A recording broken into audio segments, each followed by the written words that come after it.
Taigi, sveiki visi, su jumis sveikinusi aš, Mr. Minecraft, ir su manim dar yra... Tadas.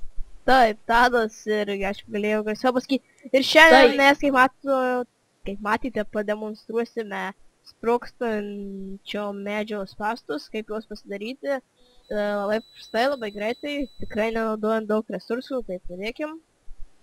Taigi, kad pradėti statyti, reikia kartuokit viską, kai daro Tadas. 4 blokus aplink medį iškirskite. Žemyn. Taip, žemyn. Va, taip. Ir tada nukirskite 2 blokus po medžiu.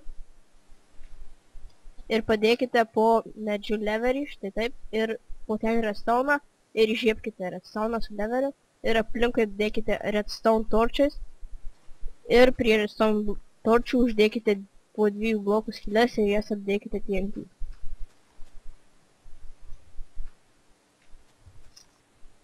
Ir galų gale, jeigu norite padidinti tikimybę, kad jūsų norimas patrolinti žmogus mirs, tiesiog apdėliokite kitus kraštus TNT. Štai kaip darys Tadas. Jeigu jūs nepamirš.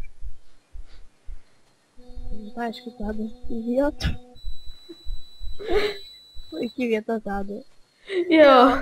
Thanks a lot, bro. 3 FPS, what the fuck.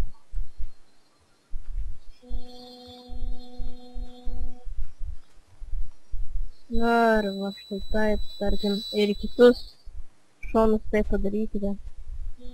Ir tada bus daug daugiau šansų, kad jūsų priešininkas mirs. Na, tai su manim buvo Tadas. Ir ačiū, kad žiūrėjote šį video. Susimatysime kitame video.